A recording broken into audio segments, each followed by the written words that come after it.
Being frugal does not mean being cheap, it means that you are smart. I've got 30 amazing frugal tips that can help you spend less, save more, and live within your means. Stick with me right to the end because I think there are some here that you won't have heard of yet. And no, I'm not going to be telling you to meal plan. You guys already know to do that. Let's get into it. First tip, and pretty much the most practical thing that you can do to help yourself, and it is the golden rule that I have been told every single time I've gone for any kind of financial advice. It is the number one thing every single one of the experts tell me to do. And that golden rule is to make sure that you are paying yourself first.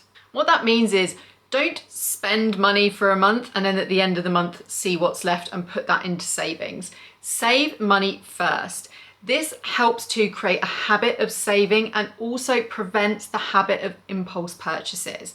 That feeling where you're like, well, look, I've got all this spare cash floating around in my bank account. I can get that new coat. I can get that new bag. I can get the new trainers. This can be a really good psychological trick to stop yourself buying stuff that you don't really need. This next one is potentially the most life-changing frugal tip, and that is to take some time for financial education. I don't think we get taught enough about the fundamentals of making money and making the money that we have work harder for us. What that means is that we miss out on making more money. It is so important that you understand the best place to put your money. I didn't start an investment account until I was in my 30s. It's like one of my big financial regrets. I so wish that I'd started sooner, because the sooner you start, the bigger the returns at the end, as long as you're paying into it regularly. There's a ton of free resources online. For example, your bank has probably got lots and lots of articles explaining different types of accounts and investments. There are lots of free financial books out there, and there's some great content on Netflix all about managing and making more money with what you have. Look, those free learning resources are not just for the very wealthy, they're for normal people like me,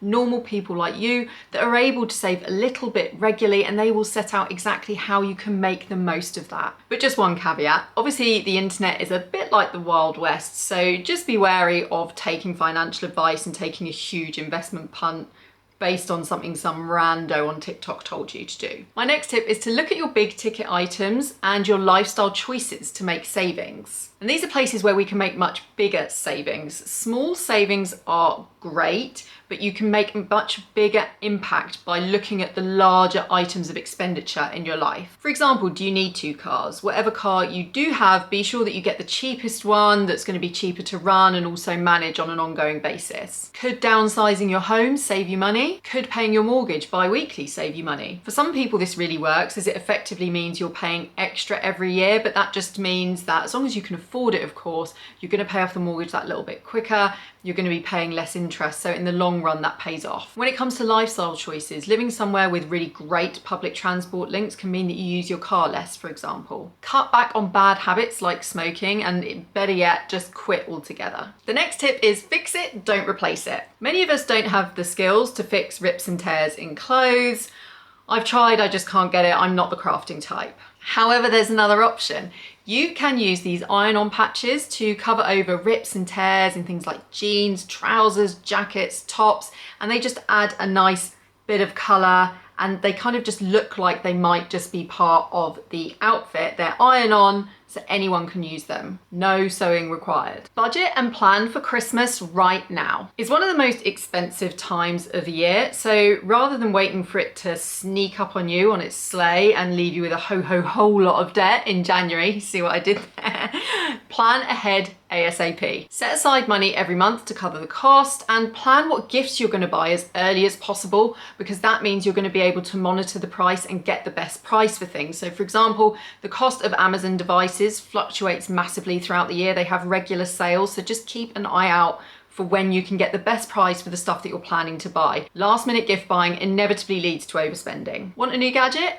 Buy refurbished instead of brand new. Things like games consoles and phones can work out so much cheaper if you buy them secondhand. And apart from maybe not getting the experience of unboxing the thing, otherwise once you've been playing with it for a while, you won't notice the difference. Trim your family's hair at home. We already save over £150 a year by myself cutting my husband's hair and my 2 kids' hair. And this year I've decided that I'm not going to go to the hairdressers, and that is going to save me hundreds of pounds over the next 12 months. If you have a dog, groom them yourself too. If you like to use cash only for your supermarket shopping, then you could be missing out on serious savings. Using cashback apps like Jam Donut, you can buy vouchers for the supermarket where you shop, and you will get cash back for that purchase. Then you just scan the gift voucher code at the checkout, you pay for your shopping that way, and you can get as much as 4% back, sometimes even 5% if they've got an offer on. Before you buy anything at all, think about these 2 things. First of all, figure out how many hours of work you're going to need to do in order to pay for it.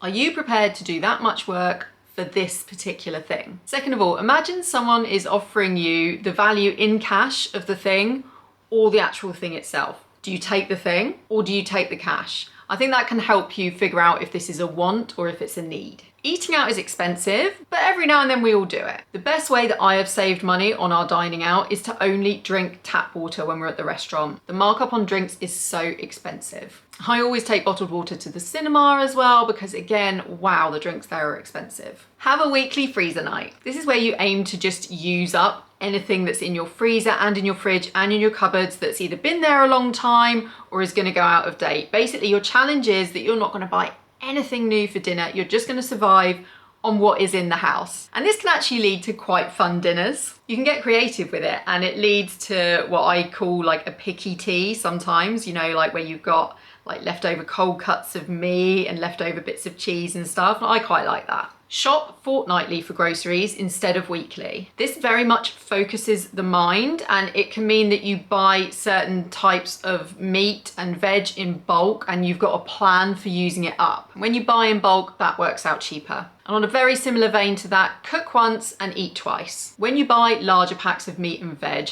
make extra portions, portion them out, put them in the fridge or put them in the freezer for another day. Batch cooking meals is a great way to save money. I like to do things like chili and bolognese sauce and lasagna and fajitas. Make sure you get in there and portion it out quickly, because I find otherwise if it's not sort of really portioned out, then people will go in for seconds and suddenly it'll eat into the next portion. So it's important to like kind of box it away before people think those are like seconds. Have a meat-free Monday. Meat is expensive, and actually fish is very expensive well. So aim to do veggies only on a Monday. For example, soup made from vegetables left over in the fridge is a brilliant cheap meal. Or an omelette made with whatever veg you have left over in the fridge. Next up, try shopping at an Asian or ethnic grocer. We needed some very specific ingredients for a curry that we were cooking, and Tesco and Sainsbury's didn't have them. So we headed over to a local independent Asian grocer, and wow, the prices for herbs, spices, and lots of other things were so much cheaper than you get at the big supermarkets. So find one near you and check it out. Stop buying so many cleaning products. There is actually very, very little that you can't achieve with just some dish soap and a cloth and a bit of water. Reuse envelopes and parcels that you receive mail in. This way you can use them for things like scrap paper for crafting if your kids are into that, or I use mine for things like posting out stuff that I've sold on Vinted. Kitchen paper towels are crazy expensive. So instead of using those, invest in some extra tea towels and use them instead for mopping up spills. Now, this might be an unpopular one, but one really important frugal thing that I did was to stop shopping at IKEA and Home Bargains like it was my weekly entertainment. You go in and you think, hey, look, it's all so cheap. But when you're spending money on stuff you didn't need, even if it's cheap, it's still just spending money. Do you need a load of new pumpkin paraphernalia at Halloween? Do you need Easter bunting? Next tip, have a box of random stuff that one day might be useful. This includes things like bits of wood, scrap metal, random nails and screws, textiles, extra bits of carpet that you didn't need, tiles, any thick card that you've got left over. You just never know when one day it might come in useful. The one day when you might need to hang a picture and suddenly you can't find a nail. Having this box of like just in case stuff could really save you money, because when you come across a DIY job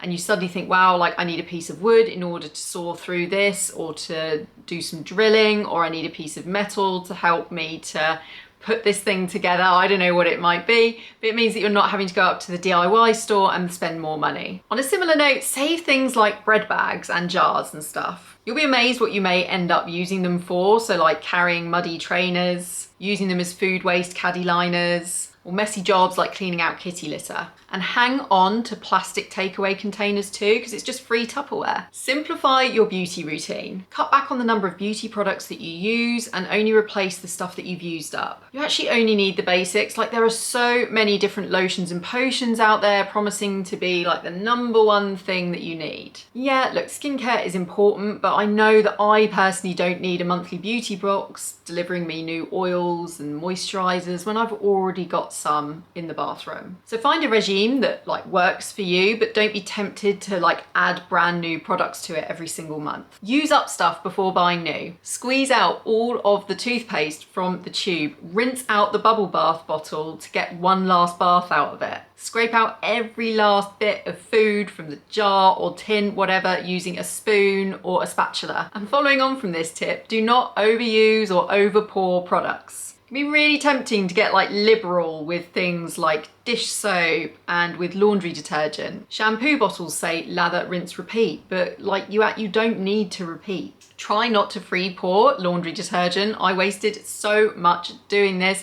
Try and use the cap and like kind of have a level in the cap that you pour it to help you manage how much you're using. Then you're not gonna have to rush out and buy some more too soon. Switch to reusables. There are now so many different types of reusable products. Not only helping the planet, but it's saving your bank balance too. Things like face wipes, napkins, and period products. So reusable products will cost you more in the initial outlay, but they save you money over time. With period products, it used to be the case that the reusable products were quite niche. However, now high street chains are making them. So for example, you can get a set of 3 period pants for £14. Let's say that you need 6 to be on the safe side with your laundry. That's £28 for 6. I think you will have easily paid for those in a year with the money that you would have spent on disposable products. And then from then on, you're just saving money. Don't take your kids grocery shopping with you. Look, I get this is going to be a problem for single parents, so maybe time doing your food shopping at a time when they're at school or at nursery or they're at a club or something. The thing is, when you take kids to the supermarket with you, you overspend. Or maybe that's just me and my kids. They want extra treats, they want one of those horrifically expensive magazines with all the plastic rubbish that they never play with. And they just want stuff. They are a supermarket CEO's dream. Dry laundry outside, not in the tumble dryer. In winter or when it's raining, you can use a dehumidifier indoors. It costs less to run than a tumble dryer. Now, some people are gonna hate this next one. Don't buy gifts for your spouse.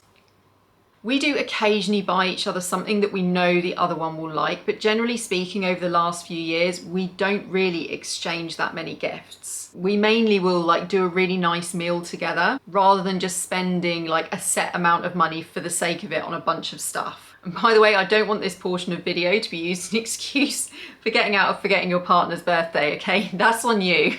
Incentivize yourself to save. Find whatever technique or method is gonna work for you to keep you motivated. It could be the penny savings challenge or the 52-week savings challenge. Maybe you like using an app that will round up all of your transactions and then put that extra change into a savings pot. Like whatever it is, just find what is going to be your motivator. Finally, frugality is a habit, so treat it as a habit. Just like impulse shopping can become a habit. Mindful spending and keeping track of your budget are just things that when you intentionally start doing them, will become a part of your life as long as you commit to it, and it makes such an enormous difference. And yeah, you know, in the first few weeks it's difficult, but this is the thing with habits. When they become habits, they become routine and we just do them automatically. And over time it becomes easier and actually quite a lot of fun. Please share your favorite frugal tips in the comments so that we can all help each other. And don't forget to hit like and subscribe for more from me.